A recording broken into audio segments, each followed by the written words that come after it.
हाँ,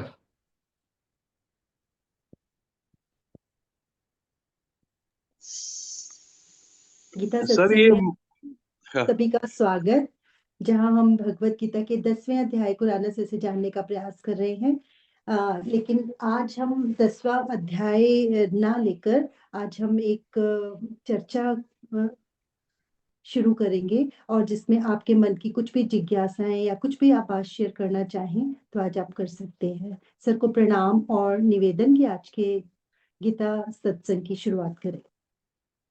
ओम वसुदेव सुतं देवं कंसचाणूरमर्दनं देवकी देवकी परमानंदं कृष्णं परमानंदं वंदे वंदे जगत्। जगद्गुरु। सभी को बहुत बहुत प्रणाम। आज के सत्संग में आने के लिए आपका स्वागत है। और आज हम श्लोक नंबर 25 से आगे 10वें अध्याय से चर्चा करनी थी, लेकिन आज हम उस चर्चा को ना लेकर एक कोई आध्यात्मिक चर्चा करते हैं। आप में से कोई भी किसी भाव को रखकर इस चर्चा की शुरुआत कर सकता है। So it is an open house for all.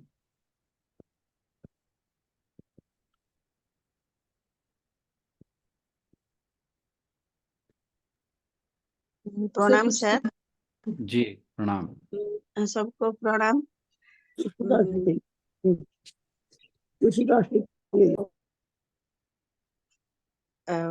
Ji sir actually हम जो यहाँ बैठे हैं डेली चर्चा डेली सत्संग करते हैं, तो कहीं ना कहीं हमारा सबका तो जो लक्ष्य एक है। मैं सोच रही हूँ जो वो भगवान के बारे में जानना, और भगवान को जो भगवत प्राप्ति वो तो दूर है, फिर भी लक्ष्य तो नहीं नहीं नहीं, ये बस ये बात ना कहा करो। कुछ भी दूर नहीं है। God is here and now.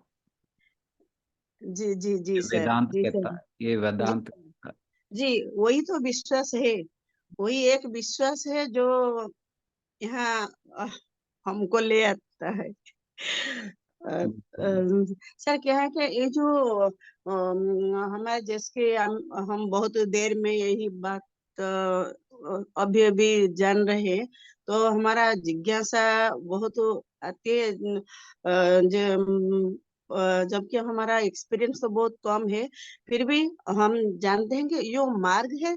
3 मार्ग तो हम डिस्कस करते हैं, जो ज्ञान मार्ग, भक्ति मार्ग और कर्म मार्ग, कर्म योग।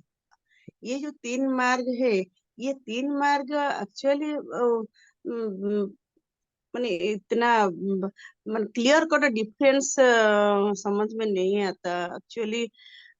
हमको हम जिस एज में अभी है, तो हमको अपन कैसे ये आध्यात्मिक सम, सम, लाइन में समझ हम कैसे बढ़े, कैसे हमको सहज हो, इसके बारे में थोड़ा जी चर्चा हो जी, तो। मैं समझ गया आपकी बात। जी देखिए जी आप सर, एक थैंक यू। टीचर हैं, जी ठीक है। जी टीचिंग करना आपके लिए कर्म योग है। ये जी आपका स्वधर्म है। जी आप इस कर्म को जी जितना बेहतर कर सकते हैं, ये जी जो जी था ना कि योगः कुरु कर्म सुकौशलम, कौशल, जी जी जी है ना, है ना। तो ये इसमें कहते हैं कि कर्मों को कुशलता से करना योग है। नहीं, जी एक्चुअली कर्म एक योग है जिसे हमें जी कुशलता से निभाना है। इसका जी असली जी मतलब ये मैंने स्वामी राम सुखदास जी के जो प्रवचन में सुनता हूँ ना, उसमें मेरे को समझ में आया। जबकि हमने जब ये श्लोक लिया था तब मैंने इस तरह से नहीं था समझा इसको। इसीलिए तो मैं कहता हूँ it is process of evolution. हम जी कभी भी गीता जी को पूर्णतः नहीं जान पाएंगे, क्योंकि पूर्णमद पूर्णमिदम पूर्णात् पूर्णमुदच्यते, तो पूर्ण तो परमात्मा का ही नाम जी जी है ना। तो आप बच्चों के लिए आप जो कुछ भी बेस्ट से बेस्ट कर सकते हैं जी पढ़ाने की, उससे कह रहा हूँ, ये नहीं मैं कि उनको जी खिलाओ पिलाओ कुछ। उनको जो ज्ञान आपने देना है जी जी उसके बारे में आप जितना बेहतर से बेहतर कर सकते हो, वो जी आपका कर्म योग हो गया। और इसको जी जी निस्वार्थ भाव से करोगे और भगवान का काम समझ के करोगे। हालांकि जी आपकी ड्यूटी है ये एज पर गवर्नमेंट एम्प्लॉय। जी जी जी हम तो सैलरी लेते हैं तो हम हाँ, निस्वार्थ कहते हैं। है ना, है ना। लेकिन जी ये सोचो कि आप सैलरी अपने लिए नहीं ले रहे। ये सोचो कि मैं भगवान का काम कर रही हूँ, जी जो ये मैं बच्चों को ज्ञान दे रही हूँ, और भगवान जी जो हैं उस काम की सैलरी दे रहे हैं ताकि मेरा घर परिवार चल सके। जी जी जी ये परफेक्ट कर्म योग हो गया, जी सर। है ना। कि ये काम मेरा नहीं है, ये भगवान का काम है। जी ठीक है। आप जी जी गीता का लेक्चर डेली सुनती हैं, हाँ हम जो जी यहाँ पे चर्चा करते हैं, हाँ जी यहां से आपका ज्ञानवर्धन होता है, तो ये ज्ञान योग हो गया। आप इसी बात को, जो आपको जो भी समझ में आता है अपने साथियों से, अपने स्टूडेंट से, जी अगर उसे उसको समझाते हैं, किसी का भी, किसी एक बंदे को भी आपने अपनी जिंदगी में अपने, जो आपने उनको समझाया, उनको जी ज्ञान दिया, अगर उससे जी एक बंदे की लाइफ बदल गई ना, तो समझ जी लिए आप, जो आपको भगवान ने जीवन दिया था वो काम, वो वो जी जी कहते हैं क्या था,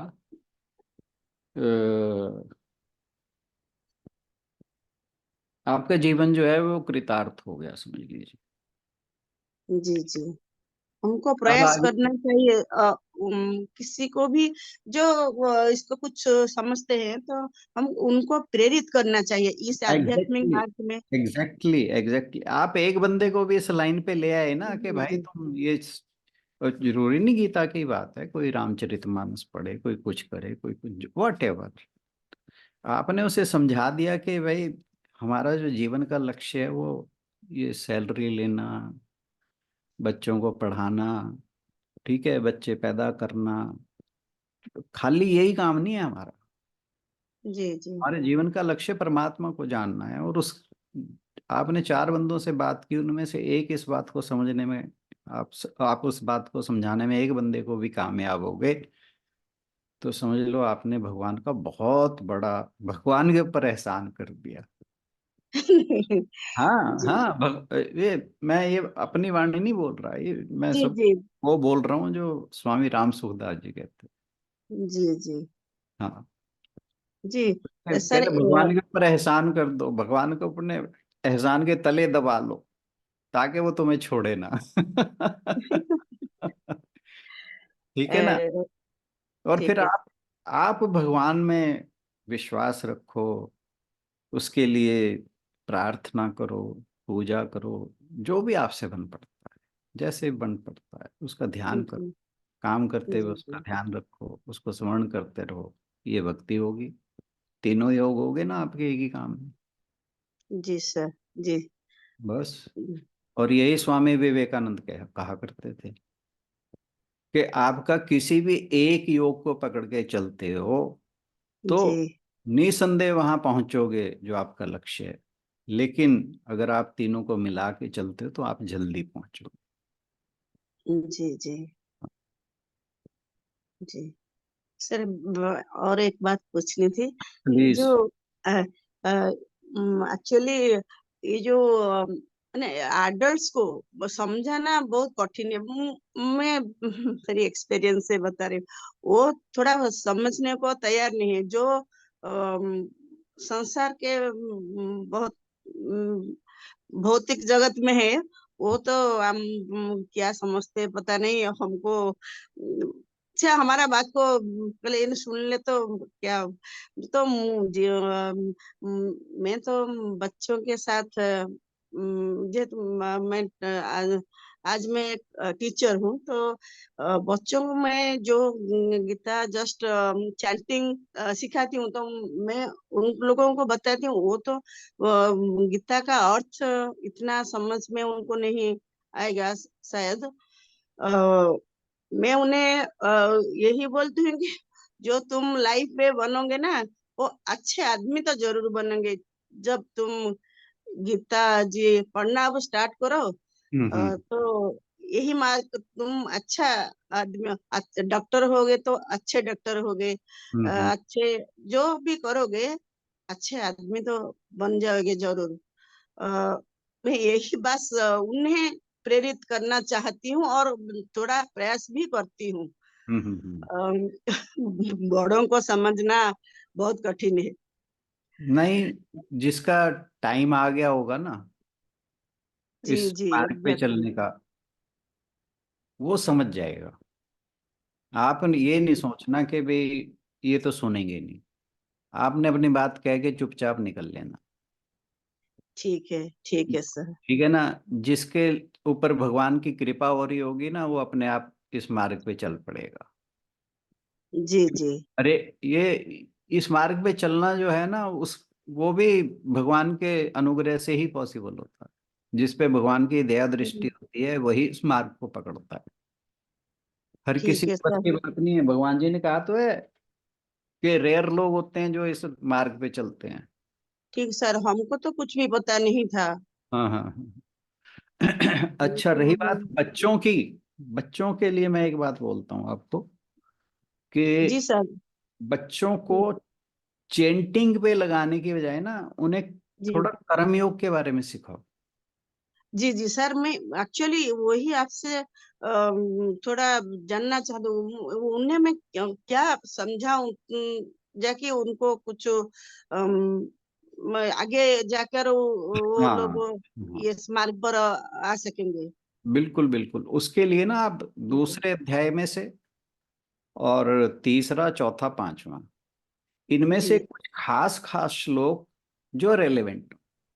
अब जी जैसे आप उन्हें सीधा कहो कि जी जीवन मुक्त क्या है, तो उनके लिए कोई मतलब नहीं रखता है बात, जी सर, एग्जैक्टली। है ना। पर ये जो बात है कि हम जो कर्म करें, वो जी एक, अब कर्म सुकौशलम वाली बात कि हम तो बहुत भगवान का समर्पित करते हुए कर्म करें, और we should put our best foot forward, जी है जी ना। तो जी इस तरह से बच्चों को कर्म करने के साथ साथ उन्हें अच्छे कर्म करने के लिए प्रेरित करें कि भाई क्लास में जब आपकी परीक्षा होती है तो नकल ना मारें, अपनी मेहनत से जो है एग्जाम दें, कोशिश करें कि आपस में झूठ ना बोलें, जी सर। सत्य जी की सर। मार्ग अपनाएं। जी, वो तो मैं क्योंकि क्योंकि जो छोटे बच्चे होते हैं ना। पहला कंडीशन तो मेरा गीता क्लास की यही है, सब हर पल सच ही बोलो। हाँ जी हाँ जी, कि भाई कुछ भी हो जाए, तुम्हें एक बार हो सकता है कि किसी बात के लिए डांट भी पड़ सकती है, मार भी पड़ जी सकती है जी जो वो जी, सच एग्जैक्टली। बोलने पे। पर अंततः कह दे तुम्हें फायदा ही होगा जीवन में, इसका नुकसान कभी नहीं हो जी सकता। जी सर। जो जो चाइल्ड्स माइंड होता है ना, इट इज वेरी इम्प्रेग्नेबल। तो जी उसको बहुत आराम से प्रेरित किया जा सकता है। और आपकी बात सुन के, आपकी मान लो 40 बच्चों की क्लास है, उसमें से 4 भी अगर इस लाइन को जी पकड़ गए तो जी उनका जी जीवन सुधर गया, और आपका भी सुधर गया। जी जी सर। वैसे जी तो सर। उनका सुधरे ना सुधरे, आपने उनको सुधारने का प्रयास किया तो आपका तो वैसे ही सुधर जाएगा। जी जी सर। हाँ, लेकिन ठीक है अगर सर। 4 बच्चे अपने जीवन में इस बात को लेके कामयाब हो गए ना, तो वो जी आपको भगवान मानेंगे।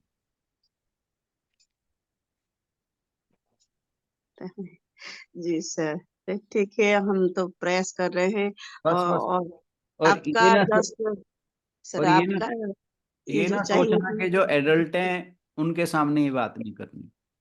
जी आप चार बंदों के पास बात करोगे ना, आपको समझ आ जाएगा कि क्या इनमें से कोई सुनने वाला है। जी जी तो सुनने वाला उसे पकड़ लो बस, बाकियों को जाने दो। जी हाँ। जी sir, thank you sir. Thank you. और सर एक उस चीज में भी हेल्प होती है कि जैसे जब हम अगर ऐसे कोशिश कर रहे होते हैं किसी से बात करने की, तो अगर हम वो ध्यान रखें कि हर आत्मा की अपनी अपनी जर्नी है, और हम ये देख के इरिटेट हो जाते हैं ना कि ये इतने बड़े हो गए अभी तक भी इनको ये बात समझ में नहीं आ रही है। हाँ तो हाँ। अगर उससे पीछे हम ये देखें कि कोई छोटे बच्चे इतने अच्छे से समझ जाते हैं और कभी कोई बड़े भी नहीं, तो उनकी अपनी जर्नी के अकॉर्डिंगली ही वो उस बात को समझ पाएंगे, है ना। बिल्कुल। और सर हमने जब शुरू किया था ना, तो हमने 16वां अध्याय अध्याय भी बच्चों को करवाया था। मुझे लगता है वो भी अच्छा है। दैवी शक्तियां और मतलब वो बच्चों के यूज आने वाली चीजें है ना सर, 16वें में जो दिया हुआ था, हम्म राक्षसी प्रवृत्ति और दैवी प्रवृत्ति के गुण। हम्म। वो भी काफी मेरे को लगता है बच्चों के लिए हेल्पफुल है अगर करवाया जाए तो।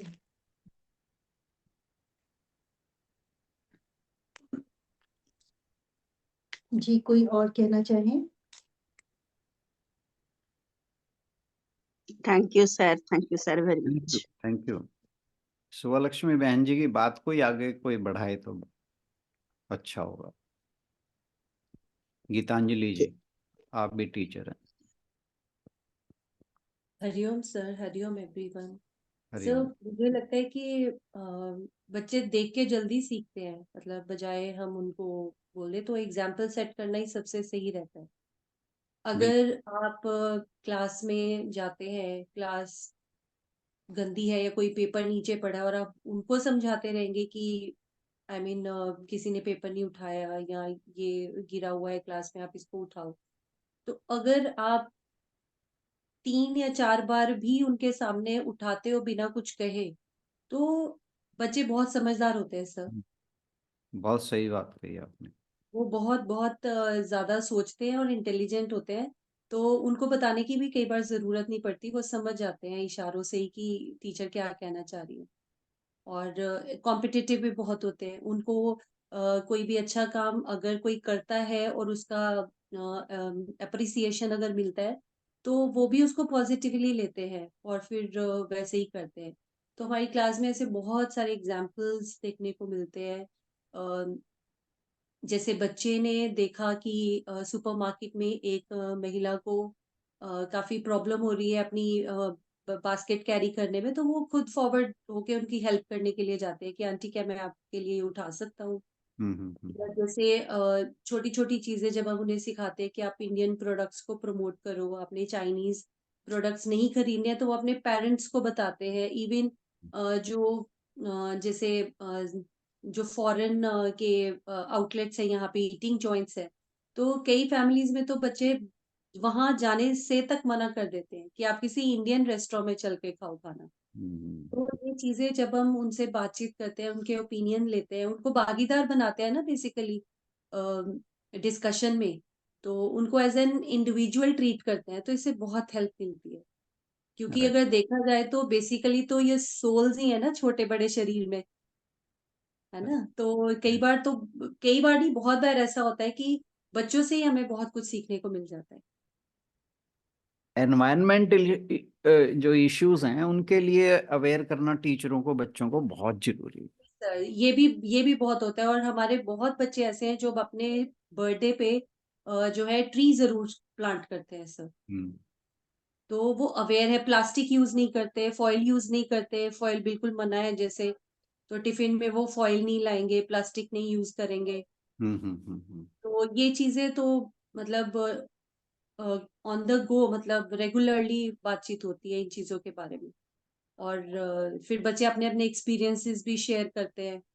नॉट ओनली दिस सर, जैसे हमारे यहाँ इम्पोर्टेंट डेज़ मनाए जाते हैं, जैसे अभी लेटेस्ट वीर बाल दिवस हमने ऑब्जर्व किया था। तो बच्चों को उनकी स्टोरीज़ हमने सुनाई थी चारों साहिबजादों की। कि हम्म। कैसे वो अपने पथ पे डटे रहे, अडिग रहे।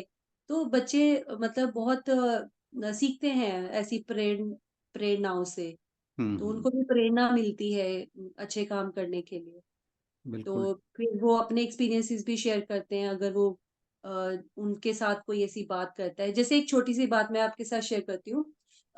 हमारे प्रिंसिपल मैम है ना, उनकी आदत है कि जब भी कोई स्पेशल असेंबली होती है उसके बाद वो स्टूडेंट्स को एड्रेस करती हैं। हम्म, तो उन्होंने ऐसे ही एक उसमें स्पीच में अपनी बोला था बच्चों को कि आप जैसे इंडिया में बहुत सारे बच्चे पढ़ते तो इंडिया में है, लेकिन हमारा टैलेंट बाहर चला जाता है, फॉरेन कंट्रीज में फर्दर स्टडीज के लिए जाते हैं और फिर वहीं सेटल हो जाते हैं। तो मैम हम्म, बोल रहे थे कि उस टैलेंट को यहीं रहना चाहिए। तो वो बच्चे को बात देखो 2-3 महीने के बाद तक याद थी। तो हम्म, फिर एक बच्चे ने मेरे से क्लास में पूछा कि अगर मैम ऐसा बोलते हैं, तो जो मेरी मौसी थी, उन्होंने बाहर जाने का निर्णय क्यों लिया? मतलब वो यूएसए क्यों चली गई?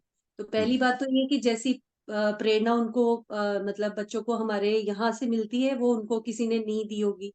और दूसरी बात ये फिर मैंने उसे समझाया कि इतना बुरा भी नहीं है बाहर जाना, अगर किसी का बाहर जाना लिखा ही है और उसे जाना ही पड़ता है किसी सर्कमस्टांस में, तो ये भी एक अच्छी बात है क्योंकि इससे क्या होता है कि जो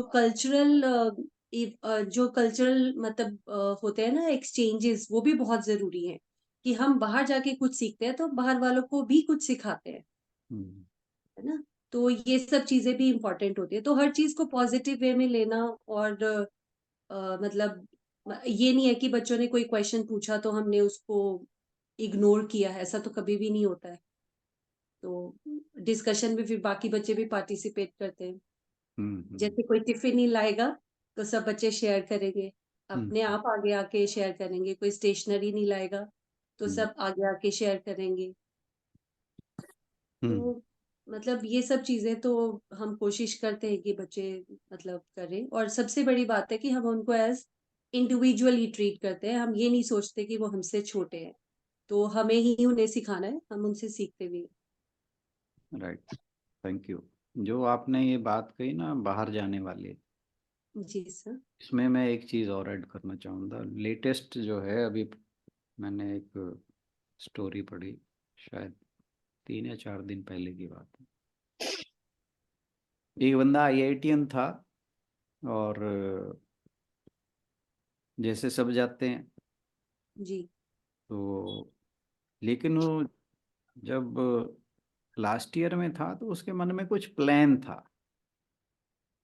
कि मैंने कैसे लाइफ को जो है चलाना है।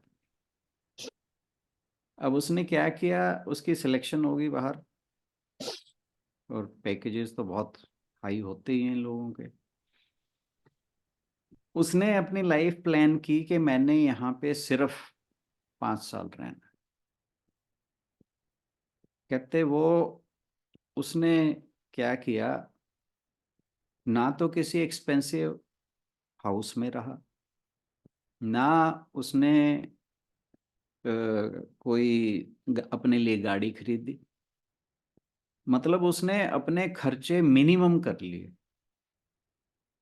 वो शेयर्ड जो अकोमोडेशन है अपने यार दोस्तों के साथ वहाँ रहता था।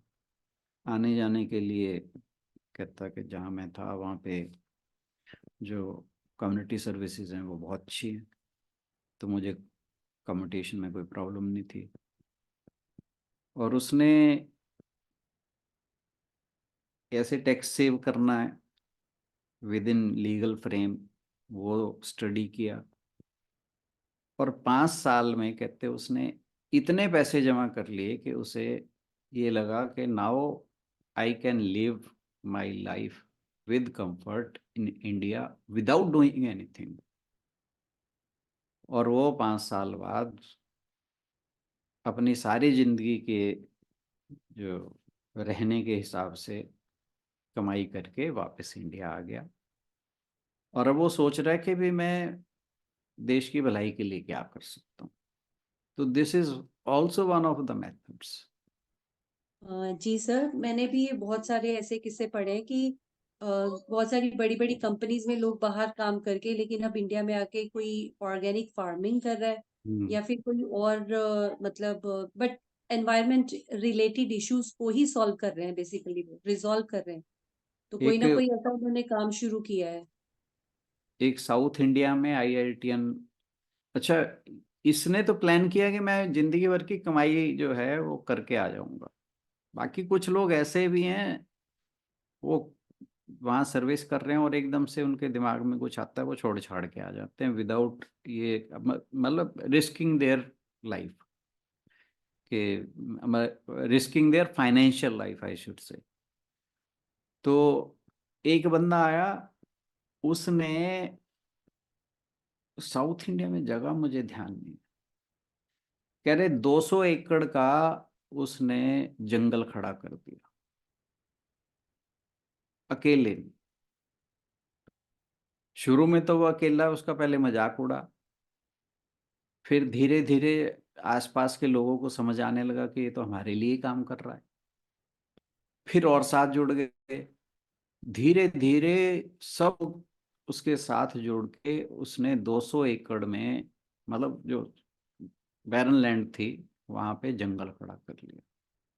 और उस जंगल में अब इतना डायस्पोरा है हर तरह का कि वो देख के इतना खुश होता है ना। और कहते हैं कि वो अपनी लाइफ से, कह रहा, वो सोचता है कि भी इससे बढ़िया मेरे लिए लाइफ कहीं फॉरेन कंट्री में नहीं हो सकती। उसके जीवन का यही गोल था। ऐसी एक और आईआईटीएन था, वो वेस्ट बंगाल, कोलकाता, वहाँ गया। उसने जब वो वापस आया, देखा कि कुछ अनाथ बच्चे उसके संपर्क में आए, 3-4 बच्चे थे जो, मतलब क्योंकि उनके पेरेंट्स नहीं थे, उनके साथ बहुत बुरा हो रहा था। उसने कहने के 4-5 बच्चों को लेकर शुरू हुआ, और जो उसकी अर्निंग्स थी, जितनी भी है, वो अपनी सेविंग्स लेके आया था वहां से, वो विदाउट थिंकिंग ऑफ फ्यूचर उसने उनमें लगानी शुरू कर दी। पहले एक कमरा बनाया, उसमें बच्चे रखे, फिर और बच्चे आ गए। आजकल कहते हैं कि वहाँ पे करीब 2000 बच्चे हैं, और पता नहीं कितने लोग उसे फंड कर रहे हैं, जबकि फंडिंग उसका कभी भी तो जो है एम नहीं रहा। लेकिन लोग जो हैं, जब उन्होंने देखा कि ये तो बढ़िया काम कर रहा है, तो और एक आईआईटीएन मंक्स तो बहुत ही हैं, कितने ही सारे हैं आजकल। तो ये जो इस्कॉन के साथ जुड़े हैं, बहुत मंक्स हैं जो आईआईटीएंस हैं, जैसे गोपाल दास हैं, वो तो बहुत पॉपुलर हैं। एक और हैं, उन्होंने अभी कोई कंट्रोवर्शियल बयान दिया था, नाम सर अमोघ अमोघ दास। लीला जी, है जी। सर अमोघ अमोघ लीला जी, प्रभु जी, हाँ अमोघ लीला हाँ प्रभु जी हाँ हाँ। जी। तो स्वामी मुकुंदानंद भी है। स्वामी मुकुंदानंद भी हैं, उन्होंने तो इस पे गीता जी पे कमेंट्री भी लिखी हुई है। हाँ जी, उनकी कमेंट्री भी बहुत अच्छी होती है। सर हाँ। मैं बताना चाहूंगी, एक बहुत ही, जैसे बच्चों की हम बात कर रहे थे, मेरी ग्रैंड डॉटर है, हम्म वो मतलब जस्ट 2.5 years। जैसे हम्म घर में कुछ भी होता है तो वो उसको कहते हैं कि जैसे भगवान जी के सामने, मेरी daughter in law actually Maharashtrian है, तो वो हम्म बप्पा बप्पा जी बोलते हैं हम्म गणेश जी को। तो उसको जैसे हम कहते हैं, कभी भी कोई बात होती है तो कहती है कि बप्पा, जैसे हम कहें ना, बप्पा को जय जय करनी है, बप्पा हम्म को जय करनी है। खाना क्या है? बप्पा। हम्म बुक क्या है? बप्पा। पैर नहीं लगाने, बचाना नहीं है, मतलब ये। और हम्म जैसे हम उसको कहते हैं ना कि किसी भी चीज के लिए, कि आकृति तुम्हें हेल्प चाहिए, यू वांट हेल्प, हम्म तो उसको पता है कि अगर कुछ नहीं कर सकते हैं तो हम्म उसमें हेल्प हम्म मतलब ले सकते हैं, या हम किसी की कर सकते हैं। तो हम्म जैसे वो नीचे पार्क सोसाइटी में रहते हैं, तो पार्क हम्म में नीचे से आ रही थी वो, तो एक एल्डरली कोई आ रहे थे साथ उसके, हम्म वो 2-3 स्टेप्स थी, हम्म तो ये तो चढ़ आई, छोटी सी है बट चढ़ आई। फिर शी वेंट बैक, हम्म, ये वापस उनके पास गई, उनकी उंगली पकड़ी और उनको कहा इसने, हेल्प हम्म, हेल्प, भाई हम्म, आपको हेल्प। फिर उनकी उंगली पकड़ के इसने वो सीढ़ियों से उनको चढ़ा के फिर ये लिफ्ट तक लेके आई। और वो बुजुर्ग इतने खुश हुए कि उनको लगा कि मेरे घर में तो कोई पूछता ही नहीं है और ये छोटी सी को इतनी समझ है। मतलब बच्चों को इतनी समझ होती है, आप कुछ भी बोलते हो समझाते हो उनको, तो उनको फिर वो कैरी फॉरवर्ड करते हैं, आप उसको कंटिन्यू करो। मतलब मैं खुद हैरान हो गई देख के कि मतलब ये तो एक्सपेक्टेड ही नहीं होता है, इतने हम्म, बच्चे को तो अपना ही पता नहीं होता है। बट वो वापस गई उनके पास, उनकी उंगली को हाथ लगा के कहती है हेल्प हम्म, हेल्प, और फिर उनका उंगली पकड़ के उनको लिफ्ट तक लेके आई। हम्म, तो बच्चे तो बहुत जल्दी ग्रास्प करते हैं और बच्चों को हम डाल सकते हैं। जैसे शुभा लक्ष्मी जी कह रही थी कि बड़ों को तो एक फिक्स्ड आइडियाज होते हैं ना, उनको पता है हमें तो सब पता है, भाई बिल्कुल। तुम हमें क्या सिखाओगे जो हमें ऑलरेडी पता नहीं है। हाँ, जो ऐसी थॉट लेके है उसको आप नहीं समझा सकते हो। पर राइट। बच्चे, they are just growing up, उनके दिमाग में अभी ऐसी चीजें नहीं हैं, तो उनको हम डेफिनेटली गाइड कर सकते हैं। ये बिल्कुल सही बात है। पर मैं यहाँ पे फिर भी एक बात कहूँगा कि हमें, जो एडल्ट्स हैं, उनसे भी ये सोच करके तो इनको समझाना मुश्किल है, हमें अपने काम से हटना नहीं चाहिए। मैं तो बहुत लोग हैं जिनसे ये बात करता हूँ, उनमें से एक दो तो काबू आ ही जाते हैं। तो सर आप, हम भी तो आए हैं काबू। नहीं, आप लोग तो पहले ही काबू थे। नहीं। आप लोगों ने तो मुझे काबू किया है।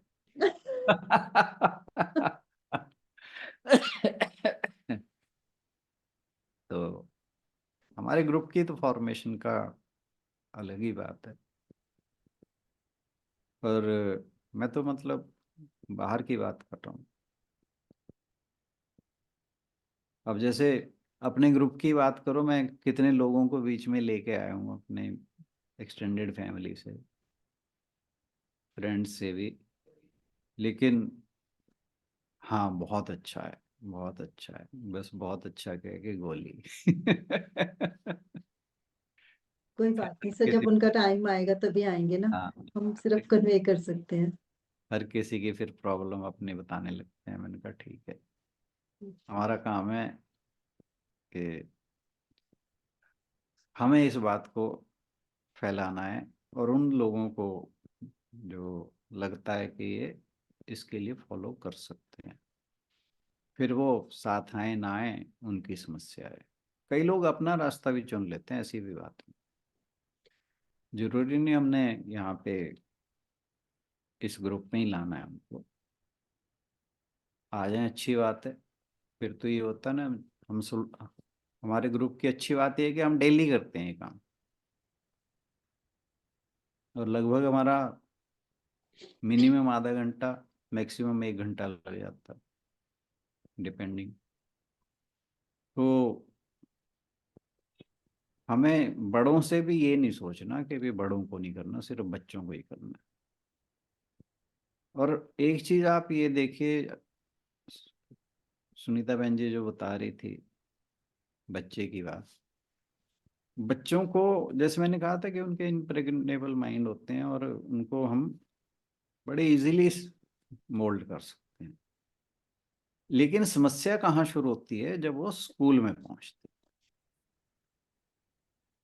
स्कूल में जो उनकी कंपनी है वो उनको बहुत ज्यादा मोल्ड करती है, जो पीयर प्रेशर होता है ना वो बहुत ज्यादा होता है। वहां पे हमें उनको पकड़ के रखना बहुत जरूरी है। ऐसा नहीं है कि हम कर नहीं सकते, कई बार हम सोचते हैं कि हमने तो बच्चे को समझा दिया सारा कुछ, और बहुत बार होता है कि बच्चा पहले तो समझता है, क्योंकि बच्चा जो है वो तो भगवान का रूप होता है और बहुत ही उसका निर्मल और स्वच्छ मन होता है, इसलिए उसको अच्छी बातें तो हैं, वो बहुत आराम से समझ आती हैं। और अगर कोई बुरी बातें समझाने बैठे तो बुरी बातें भी उसे बहुत अच्छे से समझ में। वो डिपेंड करता है कि उसको जो प्रेरणा देने वाला है। हमारी एक बहुत दूर की रिश्तेदारी में एक बुजुर्ग हैं, थे, अब तो मेरे ख्याल, वो शराब के बहुत शौकीन थे। वो 3-4 साल का बच्चा, जब गांव में ऐसे होता है कि जो रहने का घर होता है अलग होता है, और एक बाहर जो होती है बैठक जिसे घेर बोलते हैं वो अलग होता है। तो आदमी लोग बस खाना खाने ही आते हैं, ज़्यादातर वो घेर में ही रहते हैं। तो वो बच्चा जब घेर में जाता है तो वो जब शराब पी रहे होते हैं 2 ढक्कन उसे भी पिला देते हैं। उन्होंने समझाया कि तुम क्या कर रहे हो बच्चे, अरे नहीं, बच्चा स्ट्रांग बनेगा, ये होगा। तो ऐसे लोग भी हैं, है ना। तो अच्छे बुरे हम बच्चों को किसी भी तरह का बना सकते हैं। लोग हथियार भी पकड़ाते हैं बच्चों को, ऐसे भी हैं। तो एक तो ये है कि बचपन में हम जितने संस्कार उनके अंदर डालेंगे, और स्कूल में थोड़ा सा ये ध्यान रहे कि जब बच्चा आता है कोशिश करो कि आपको वो स्कूल की सारी बात बताए। मेरी बड़ी बेटी की बहुत अच्छी आदत थी ये, उसने स्कूल से जब भी आना ना, आते ही खाना पीना कुछ नहीं, पापा आज तो ये हुआ, पापा आज तो ये हुआ, उसने ये कहा, मैंने ये कहा, टीचर ने ये कहा, हमने टीचर को ये कहा। सबसे पहले उसने आते ही सारी स्कूल की जो भी कुछ हुआ वो बताना। तो एक तो ये कोशिश करो बच्चों के, जब आप बच्चों को समझाओ कि जब वे स्कूल जाएं, इतनी कम्युनिकेशन जरूर होनी चाहिए कि वो आपको आके स्कूल की सारी बात बताए। इससे क्या है कि आपको पता रहेगा कि बच्चे के स्कूल में क्या हो रहा है, बच्चे के साथ स्कूल में किस तरह का उसका वातावरण है, और वहां भी आप उसको गाइड कर सकते हो कि कहाँ पे क्या करना है और क्या चीज गलत है, क्या चीज ठीक है। ये चीज बहुत मैटर करती है। और मेरी छोटी बिटिया थी, वो इस मामले में चुप्पी थी उसकी, वो नहीं, उसको नहीं हम ये सिखा पाए। तो ये भी डिपेंड भी करता है। पर हालांकि हम कोशिश करते थे उससे निकालने की भी, आज क्या हुआ, आज क्या हुआ। लेकिन वो सीधा जवाब होता है, पापा कुछ नहीं हुआ, बस ठीक है, जैसे नॉर्मल होता है वैसे होता है। वो ये बात थे कि गोली हो जाती थी। पर वो बड़े वाली तो, मतलब मैं बता नहीं सकता, एक एक छोटा छोटा पॉइंट भी आके बताती थी सारी के सारी। तो ये कोशिश करनी चाहिए हमें बच्चों के साथ। और कोई? तो बिल्कुल ठीक कहा आपने। रिस्पॉन्सिबिलिटी मुझे लगता है बड़े बड़ों की, मेरे को लगता है ज्यादा आजकल लापरवाही हो रही है। छोटे छोटे तो वो सीखते ही सीखेंगे, हम भी। लेकिन एक तो मोबाइल की वजह से मुझे लगता है कि जैसे जो दादा दादी या माँ बाप की जो ड्यूटी होनी चाहिए उतनी नहीं कर पा रहे, क्योंकि बच्चों के पास सुनने का टाइम ही नहीं है। सब अपने अपने फोन में बिजी होते हैं। सब सब जगह देखा है, चाहे कहीं बाहर आप नहीं, जाते। मैंने तो पेरेंट्स को ये देखा है कि हाँ। अगर बच्चा थोड़ा तंग कर रहा है उसे मोबाइल पकड़ा देते हैं। सब जगह सर। हाँ, और जबकि बच्चों को कहा जाता है कि 13 साल तक, ये कोई साइंटिफिक रिसर्च मैंने पढ़ी थी कि 13 साल तक बच्चे के पास मोबाइल होना ही नहीं चाहिए। उन्होंने ये दिखाया था कि उसके ब्रेन के ऊपर, मतलब जरूरी नहीं कि भी वो कान पे रख के ही सुने, हाथ में रख के भी अगर वो पकड़ के देखता है उसे, तो रेडिएशंस का ब्रेन के ऊपर इतना गंदा असर है कि वो ब्रेन इतना पार्ट उसने दिखाया कैसे काला हो गया था उसका। और वो मैं रिसर्च पेपर पूरा पूरा पढ़ा मैंने वो। और बल्कि वो जो मेरा ग्रैंडसन है, मैंने जो है ना, मैंने बताया था, मेरे भांजे का बेटा, वो मोबाइल के पीछे बहुत रहता है। और एक दिन वो आया हुआ था मेरे पास, मैं वो पढ़ ही रहा था, बाई दी वो आ गया। मैंने कहा देख तेरे को तो सारा दिन मोबाइल के पीछे रहता है, ये क्या है? अच्छा दादू। हाँ, मैं क्या अब नहीं, कह रहा हाँ अब नहीं करूँगा। 5-7 दिन नहीं किया उसने, फिर वैसा ही हो गया। तो ये पेरेंट्स की भी है कि पेरेंट्स नहीं जब सर, जैसे आप कह रहे हो आपके पास आया, मतलब हम, मेरे को लगता है हम इस वे में लकी रहे हैं कि हमारे सराउंडिंग्स में भी, जैसे आस पड़ोस में भी कोई ना कोई होता था। लेकिन अभी तो घर में, चलो पेरेंट्स को तो लेट ही समझ आती है, वो अपने उसमें बिजी होते हैं, कई बार नहीं पता होता। लेकिन बड़े बुजुर्ग जो थे होते थे ना पहले, वो थोड़ा ध्यान रख लेते थे। अब तो सभी का ही सब फोन की तरफ ही रुझान बहुत ज्यादा है, सब अपने अपना फोन लेके बैठ जाते हैं और नहीं दे पाते टाइम। मुझे लगता है वहाँ हमारा ही फॉल्ट है। बच्चे तो सुनते हैं सर, ऐसी बात नहीं हाँ जो उनकी जी, मैं बात कर रही हूँ। बच्चों को तो आप कुछ ही समझा लो, अब वो बच्चा जो है वो इतना मैच्योर है, बहुत समझदार है, बहुत ज़्यादा समझदार है। और वो मतलब वो अपने पेरेंट्स के इशारे पे चलता है। पर ये एक मोबाइल और जो ये कंप्यूटर वाली कहानी है, यहाँ पे बस वो कच्चा है। और उसमें बाकी तो कई बार तो हम सरप्राइज हो जाते हैं, वैसी बात किया जाता है, इतना समझदार है। सर मेरे पास भी एक बच्ची आती है, उसकी मम्मा जबकि वर्किंग है, हम्म। मतलब वो सुबह से शाम तक, बैंक में अच्छी पोस्ट है उनकी। और इतना टाइम तो पीछे 3 साल तो वो देहरादून रही है लेडी, मतलब वो सैटरडे संडे ही आया करती थी। बट हम्म। उन्होंने इतना अच्छा उन बच्चों का, दोनों अपने छोटे छोटे बच्चे हैं, एक थर्ड में है और एक LKG UKG में है। बट पूरा उनका दिन का ना शेड्यूल बनाया हुआ है उन्होंने। मेड भी जो रखी है वो भी ज्यादा पैसे देके पढ़ी लिखी मेड रखी है, कि जैसा वो बात करेगी वही इफेक्ट आएगा मेरे बच्चों पे। फिर उसके बाद इस टाइम पे उन्होंने खेलने जाना है, इस पे गेम, मतलब उनके पास टाइम ही नहीं है सुबह से शाम तक। मतलब पास ना रह के भी बहुत ही अच्छा स्केड्यूल बनाया हुआ है। तो रिस्पॉन्सिबिलिटी तो सर हमारी है, हम ही मार खा जाते हैं, मुझे लगता है बच्चों का कोई कसूर नहीं है। ये काम मैंने अपने बच्चे के लिए भी करा कि हम्म। जिस दिन एग्जाम होता था ना, तो खेलने के टाइम तब भी जाना ही है। कई बार वो मेरे से नाराज भी होते थे, कह रहे पापा कल एग्जाम है या क्या है। मैं कहा कम वट में, जो खेलने का टाइम है खेलने का है। अगर तुमने इस खेलने के टाइम को अपने हिसाब से तैयारी में शेड्यूल नहीं किया तो तुम्हारी गलती है। पर खेलने का टाइम खेलने का। हम्म। और मतलब लोग जो हैं रात रात पढ़ रहे होते थे, और हमारे बच्चे थे जो जब खेलने का टाइम होता था, पेपर चल रहे हैं और वो खेलने जा रहे हैं।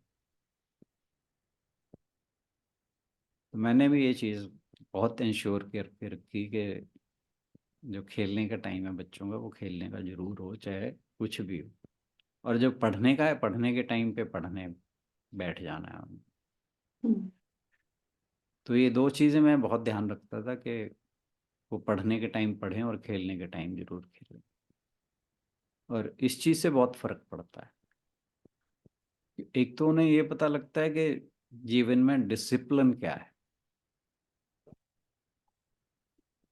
वो फिर अब बड़े वाली जब बड़ी हुई ना, फिर कहती कि पापा कई चीज़ें हमें आपकी बहुत बुरी लगती थी, पर अब रियलाइज होता है कि वो कितना इम्पोर्टेंट था। अब वो समझते हैं बच्चे अब इन बातों। पहले मतलब कई बार ये होता है बच्चा कह नहीं पाता, अंदर ही अंदर बुरा लगता हो। डिसिप्लिन एक ऐसी चीज़ है जिसमें कोई नहीं रहना चाहता, एक्चुअली बात ये ऐसे खेलना और डिसिप्लिन से खेलने में फर्क होता है सर। है। वो भी फिर एक पढ़ाई, एक तरह की क्लास ही हो जाती है जब हाँ, आपको रेगुलर एक काम करना है तो। बिल्कुल बिल्कुल। हाँ जी, कोई चलिए। और कुछ कहना चाहे? हम आपस में बातें काफ़ी कर ले, पर कुछ लोग अभी बचे हैं, अगर उनके मन में कोई विचार हो तो जरूर कहिए। हम 5-7 मिनट और लगा लेंगे। अच्छी चर्चा है सर, कभी कभी ये छिड़ जाती है बच्चों वाली, पर बहुत अच्छा लगता है कि चलो पहले कोई चीजें रह गई लेकिन आगे के लिए तो वो हम्म। इम्प्रूव हो सकती हैं। सुबह लक्ष्मी बहन जी ने बहुत अच्छी चर्चा छेड़ी। हम्म। और गीतांजलि जी ने बहुत अच्छा ऐड किया उसमें कि सुलक्ष्मी बहन जी भी उससे कुछ सीख सकती हैं जो गीतांजलि जी ने कहा। और वाकई हमें बच्चों पे बहुत ज़्यादा ध्यान देना चाहिए, क्योंकि एक बच्चा एक अच्छा सिटीजन बन गया तो बस देश का भी पार है बेड़ा, समाज का भी, परिवार का भी, सबका, बच्चे का तो है ही। सर आशु बच्चों इसको के भी पीछे रिकॉर्डिंग ना करी एक है। हाँ जी, हाँ जी। हाँ मैं क्या, बच्चों को भेजी जा सकती है ना आजकल। बच्चे कहते हैं ना डॉटर इन लॉ से कहो भाई, मैं हमारे बड़े वाला ना का बेटा ना सुनता नहीं है, बिगड़ा हुआ है, उसको मैं प्यार से कहती हूँ, फिर उस टाइम तो हाँ हाँ कर देता है, जब यहाँ वाला आता है 2 मिनट में फिर वही वो कहती मम्मी हमें तो टाइम ही नहीं होता, तभी बच्चे बिगड़ गए हैं। हम्म। मतलब ये बीच में बहुत अच्छा पॉइंट है, भी शेड्यूल बना दें उनके हिसाब से गए आजकल। वही बिल्कुल बात सही है कि बच्चे मोबाइल को तो छोड़ते ही नहीं है। हम्म। एक चीज और है कि हम क्या है कि हम बच्चों का खेलना बुरा समझते हैं। बहुत से पेरेंट्स में ये भी समस्या है नहीं वो कि वो उसका तो हर टाइम टाइम है शाम को खेलने वो का। क्या है, हर टाइम बच्चों को पढ़ पढ़ पढ़, ठीक है ना। अब कोई बच्चा, मैं देखता हूँ, मैंने अनीता के साथ ये देखी थी बात कि जैसे कोई इन दोनों में से कोई खाली बैठा है, पढ़ लो। मैंने कहा आप अनीता दीदी की बहुत टांग खींचते हो। नहीं, मैं मतलब मैं एग्जांपल वो भी देता हूँ ना कि क्या क्या प्रॉब्लम्स आती हैं। तो मैं ये कहता हूँ कि भाई अभी बैठे बैठे रहने दो, जब पढ़ने के लिए बोलना है तो ढंग से बोलो, उन्हें चलते फिरते ये कह देना पढ़ लो और निकल गए अपना जाके कुछ और करने लग गए। मेरा मतलब ये है कि बच्चे को कहना है ना पढ़ लो, तो let him sit for study, him और हर। ये चल, पेरेंट्स मैंने बहुत देखे हैं, देखा है बच्चा बैठा है, इधर से निकले, चल भी पढ़ ले, और ये कह के बाहर। अपने आप कहाँ बैठते हैं। हाँ, तो थोड़ा ऐसे तो बैठते यूं कह के हैं। बच्चा कभी नहीं पढ़ेगा।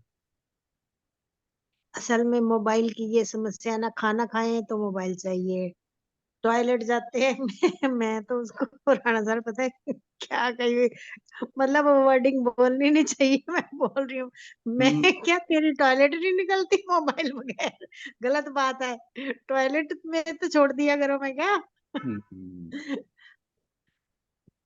और एक चीज और, स्वामी राम सुखदास जी का एक दिन प्रवचन में आई थी ये बात। कहते हैं कि जो बिगड़े बच्चे हैं, अब ये भी एक समस्या है ना बिगड़े बच्चों की। कहते हैं बिगड़े बच्चों को कहो भगवान से कि ये मेरे नहीं है तेरे हैं, और ये कह के कह रहे अपने मन में सोच लो कि ये मेरा नहीं है। जिस बच्चे से तुम दुखी हो उसे ये सोच लो कि ये मेरा नहीं है, ये भगवान का है, और कह रहा भगवान जी उसे अपने आप सुधारेंगे। ये स्वामी राम सुखदास जी ने कही, कह रही फिर जिम्मेदारी तुम्हारी ही नहीं रहती, फिर भगवान की हो जाती है।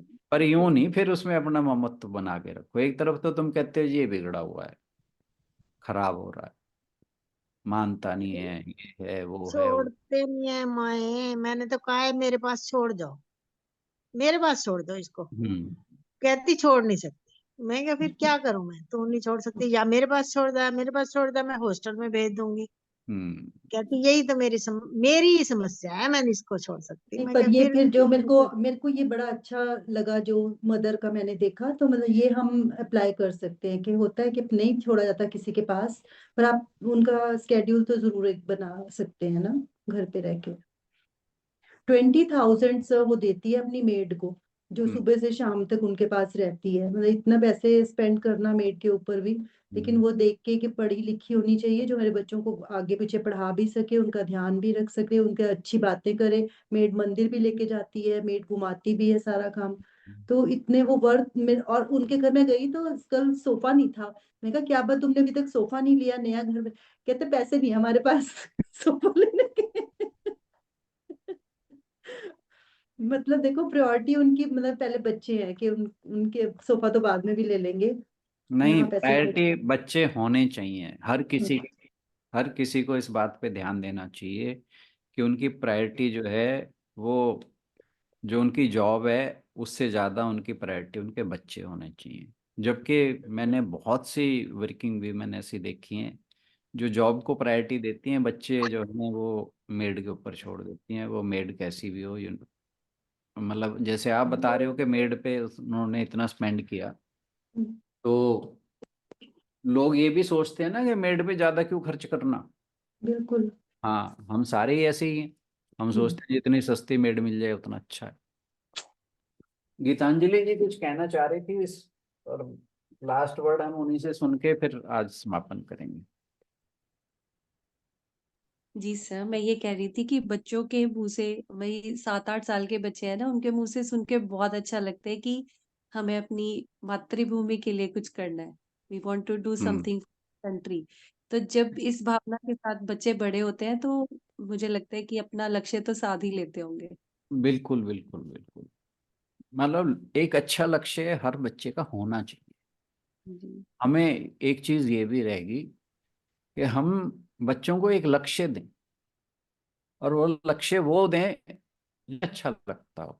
ये मेरे ख्याल से इस काम के लिए जो एज है वो 7वीं 8वीं क्लास जो है बहुत बेहतर है इस काम के लिए।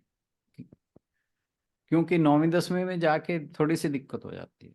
7वीं 8वीं में बच्चों को एक स्पष्ट लक्ष्य होना चाहिए कि मैंने क्या करना, और वो लक्ष्य जो है उनकी पसंद का होना चाहिए। ये भी बात है, माँ बाप पसंद का नहीं होना चाहिए। दोनों की पसंद का हो तो सोने पे सुहागा हो गया। पर कोशिश करो कि बच्चे की पसंद का हो। और अगर आप वहां कंफर्टेबल नहीं है तो कोई बात नहीं। हाँ, वो गलत ही लक्ष्य हो वो बात तो अलग हो जाती है। पर बच्चे का अगर एक कोई टारगेट है, और इसमें तो 3 इडियट्स फिल्म जो है वो देखनी चाहिए हर पेरेंट्स को है ना। हम अक्सर पेरेंट्स को पाते हैं कि भाई इंजीनियर या डॉक्टर ही बनना है। अब भी ये बहुत मानसिकता है पेरेंट्स की। बहुत कम अभी भी पेरेंट्स ऐसे अवेयर हुए हैं कि भाई इन 2 फील्ड्स के अलावा भी कुछ फील्ड्स हैं। नहीं तो सारे बस यही सोचते हैं कि या इंजीनियर बने या डॉक्टर बने, और बच्चों को इसी हिसाब से लगा देते हैं। तो यहाँ पे भी जो पेरेंट्स हैं उनके लिए बहुत कुछ सोचने समझने की बात है।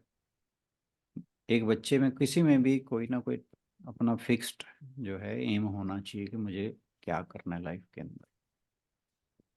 क्योंकि एक वो जो कहा जाता है ना कि रडरलेस शिप गोस नोवेयर, वो वाली बात है।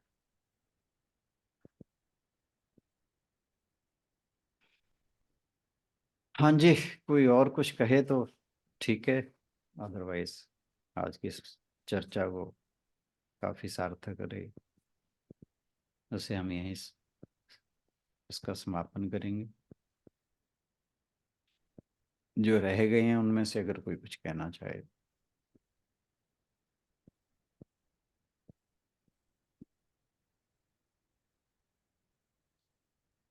नाम ले लें फिर, कुसुमांडा बहन।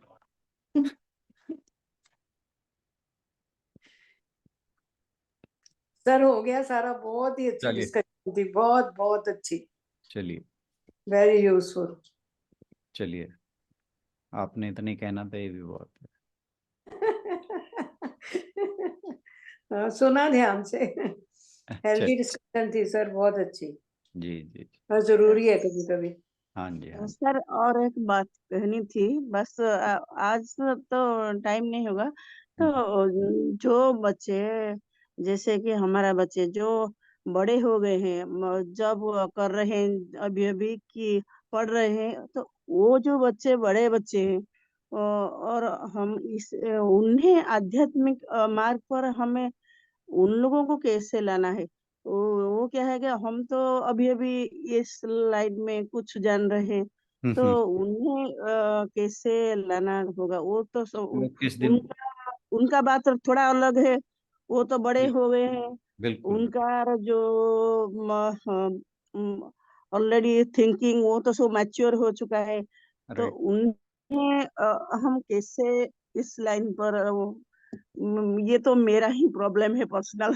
हाँ नहीं, ये हम सबका है, ऐसी बात नहीं है, हम सबका है। जी जी हाँ सर, आप प्लीज इस हाँ जी, बारे में अगले कौन से दिन हाँ किसी भी दिन इसको भी लेंगे। जी आप याद जी जी रखिएगा सर, मुझे, मैं कोशिश करूंगा कि मुझे याद रहे ये बात। जी जी जी जी जी सर, थैंक यू सर।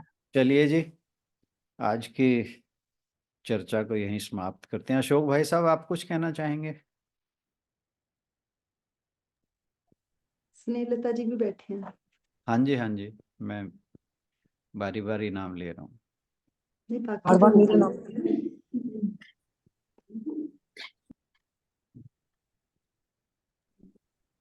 प्रणाम जी। प्रणाम प्रणाम बहन जी। बस मैं वही बोल रही थी, जब हम बात कर रहे थे विदेश में जाने की, तो मेरे को अपने पिताजी याद आ रहे थे। तो मेरे मामा जी का बेटा जब जाने लगा ना विदेश, तो पिताजी ने क्या कहा, कहते बेटा ठीक है तुम कमाई के लिए जा रहे हो, जाओ, लेकिन ये सोच के जाना कि तुम एक भारतीय संस्कृति के रिप्रेजेंटेटिव बन के जाना है, आपने वहां का नहीं होना। हम्म। कहते अपनी आवाज संस्कृति को उनमें बांटना है। तो अब मैं मतलब जब गई हुई थी उनके घर में, मतलब जाके तो ये लगता है सर कि मतलब जैसे हम बिल्कुल, तो होता है कि लेकिन संस्कार अच्छे हों तो मतलब कहीं पे भी जाता तो अपनी उस चीज को डिवाइड करता बिल्कुल है, सॉरी बिल्कुल। मल्टीप्लाई करेगा अच्छे संस्कारों को, है ना। तो मतलब मेन क्या है कि हमारा रूट क्या होना चाहिए। मेरे को उस वक्त ये लग रहा था कि हमारे रूट्स अच्छे होने चाहिए, राइट। संस्कारी, मतलब जैसे है। तो अभी भी मतलब वो वहां पे उनके घर में जाओ तो बच्चों का वो जैसे वातावरण, पाँव को हाथ लगाना, उनके घर में पूजा पाठ हर चीज बिल्कुल हम यहाँ पे इतनी नहीं कर पाते जितने वहां पे होते। तो वो एक्चुअली हमेशा कहते कि मुझे मतलब कि अपने मतलब कि कहते बाजी की बात याद आती है कि उन्होंने मुझे यही कहा था, बेटा कमाने के लिए लोग कहीं पे भी जाएं, लेकिन अपने भारत के रिप्रेजेंटेटिव बन के जाना। तो मेरे को उनकी कहते यही बात पे मैं आज तक, वो शादी के कुछ देर बाद गए थे, अब उनके बच्चों की भी शादियां हो गई हैं, तो उनका इतना मतलब धार्मिक मतलब वो है ना कि वो बात भी करेंगे ना, उनके घर जाओ तो सिर्फ धर्म की बातें करते हैं। तो मतलब उस वक्त मेरे दिमाग में ये आता, तभी मैंने शायद ऑन किया था, तो मेरे दिमाग में यही आ रहा था कि बात क्या है कि हमें अपनी रूट्स को ठीक करना है, संस्कारी बनाना है। नहीं, कई लोग तो ऐसे भी बाकी तो होते हैं है ही कि कि जो, हम आपस में। कई लोग तो ऐसे भी मैंने सुने हैं जो यहाँ जो थे, यहाँ की संस्कृति को इतना नहीं वो प्रायोरिटी पे रखते थे, लेकिन बाहर जाके उन्हें समझ में आया कि हमारी जी संस्कृति इतनी अच्छी है। ऐसे भी मैं लोगों के बारे में बहुत सुना है। हाँ बिल्कुल, नहीं हमारे तो घरों में खैर भगवान की कृपा हाँ से जी, हाँ जी, हाँ जी। शुरू से ही मतलब भाई मतलब कल्चर है हम्म ना। तो अब इसी वातावरण में हम पले, वो बच्चे पले, तो वो कहते थे इसको एक्सपेंड करना बेटा, इसको प्रसारित करना, अपने धर्म को, अपने मतलब मॉरल्स को, इनको नहीं छोड़ना। वो कहते मैं अब भी हम बैठते हैं तो वहां जाके यही बातें होती है, कहते दीदी मैं उनको छोड़ना नहीं चाहता। और कहता मेरे साथ जो मेरे कितने सारे जो हैं, मतलब वहां पे लोग मतलब कि योगा करना, ये हम्म। कीर्तन में मतलब कि जैसे आपस में डिस्कशन अच्छी बात की करनी, यही बहुत है वहां पे। और तो सही। वो कहते हैं I want to expand this. Hmm. और वो उनको अच्छा लगता है, हमें भी अच्छा लगता है कि भाई मतलब कि चलो क्योंकि उनका बचपन में वो जो है ना संस्कार, तो ये जैसे मैडम भी कह रहे थे हम सब लोग।